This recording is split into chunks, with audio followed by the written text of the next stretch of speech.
आज मैं इंस्टाग्राम की कुछ ऐसी लग्जरी वॉचेस बनाने वाला हूँ जिनकी ऑनलाइन प्राइस वैल्यू हजारों में है और उनमें से एक तो ऐसी है जिसे देखने के बाद कोई भी ये बोले बिना रह ही नहीं सकता। तो हमारी सबसे पहली घड़ी है ये मून क्लॉक, जिसको बनाने के लिए मैं सबसे पहले थोड़ा गत्ता ले आता हूँ और उसके ऊपर 2 सर्कल ड्रॉ कर लेता हूँ और उनको अलग अलग काटने के बाद ग्लू गन की मदद से इसके साइड का बॉर्डर लगाने लग जाता हूँ। तो बॉर्डर लगने के बाद ये कुछ ऐसा दिख रहा था। अब काम था इसके अंदर का डिजाइन बनाने का। तो वो बनाने के लिए मैं पहले थोड़ा सा व्हाइट पुट्टी ले आता हूँ और उसके अंदर गम का ये पानी मिक्स कर लेता हूँ और उनको अच्छे से मिक्स करने के बाद पे लगाने लग जाता हूँ। और सारा लगने के बाद एक प्लेन साफ सी पिनी लेता हूँ और उसके बाद हल्के हाथ से इसको फैलाने लग जाता हूँ और पूरा फैलने के बाद एक बोतल ले लेता हूँ और उसकी मदद से इसके अंदर छोटे छोटे होल कर लेता हूँ।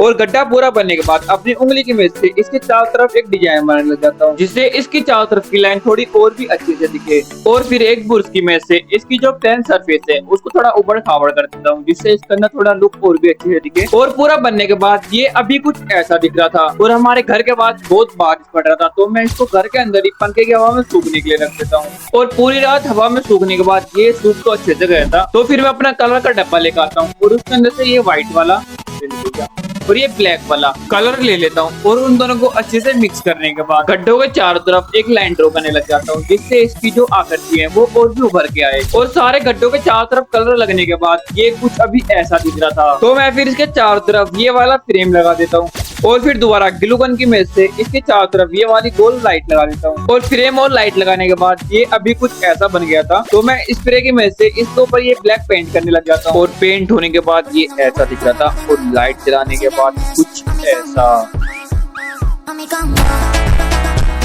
और हमारी दूसरी घड़ी थी ये वाली जो मेरे को देखने में तो बहुत अच्छी लगी पर इसका मेरे को नाम नहीं पता। तो हमारी पहली घड़ी का फ्रेम तो बन गया तो मैं दूसरी घड़ी का फ्रेम बनाने के लिए एक गैराज शॉप पे चला जाता हूँ जहाँ पर से मैं ये वाला चेन सेट खरीद लेता हूँ और उसको ले आता हूँ सीधा एक वेल्डिंग वाले की दुकान पे। और वेल्डिंग वाले भैया को ये चीजें मैंने पहले समझा दिया था तो वो बिना टाइम खराब किए इसको काम करना शुरू कर देते हैं जिसमें से सबसे पहला था इस चेन को काटना। और चेन कटने के बाद ये एक रेगमाल पे इसको गोल शेप में लगा देते हैं और फिर अपनी मशीन के मदद से इसके अंदर वेल्डिंग करना शुरू कर देते हैं जिससे ये बाद में खुले ना। तो पहले ये अंदर वेल्डिंग कर देते हैं और उसके बाद ये बाहर कर देते हैं। और वेल्डिंग होने के बाद हमारी घड़ी अभी कुछ ऐसी दिख रही थी तो मैं फिर इसके अंदर पहले बेयरिंग फिट करवा देता हूँ और बेयरिंग फिट होने के बाद ये दूसरी वाली बेयरिंग और वो गरारी भी फिट करा देता हूँ नीचे। और ये बेयरिंग और गरारी लगने के बाद इस घड़ी की जो सबसे मेन चीजें है वो भी लगाने लग जाते हैं। और ये सब चीजें लगने के बाद हमारी घड़ी अभी कुछ ऐसी बन गई थी पर इसमें अभी कुछ कमी थी तो मैं फिर भैया को बोल के इसके अंदर ये वाला आदमी बनवा लेता हूँ यहीं की बड़ी खराब चीज होती। और फिर सारे बेल्डिंग के जोड़ पक्के करने के बाद ये घड़ी हमारी कुछ अभी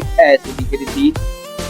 और मैं फिर इसके साथ साथ अपनी दूसरी वाली घड़ी भी बनवा लेता हूँ जिसमें कुछ ही काम बाकी था और उसमें भी थोड़ी वेल्डिंग होने के बाद ये कुछ अभी ऐसी दिख रही थी। और घर पे लाने के बाद तुम इन दोनों घड़ी को अभी कुछ ऐसा देख सकते हो। तो मैं फिर इसको साफ करने के लिए पेट्रोल की मदद से इसके अंदर सारी जो जंग वंग लगाए वो हटाने लग जाता हूँ और फिर ब्रश की मदद से अच्छे से साफ करने के बाद हमारी पहली घड़ी तो तैयार हो जाती है। और फिर दूसरी वाली घड़ी को भी सेम तरीके से साफ और क्लीन करने के बाद इन दोनों के ऊपर ये व्हाइट वाला और ये दूसरा ब्लैक वाला पेंट को लगाने लग जाता हूँ जिसमें सबसे पहले मैं व्हाइट वाला लगाता हूँ।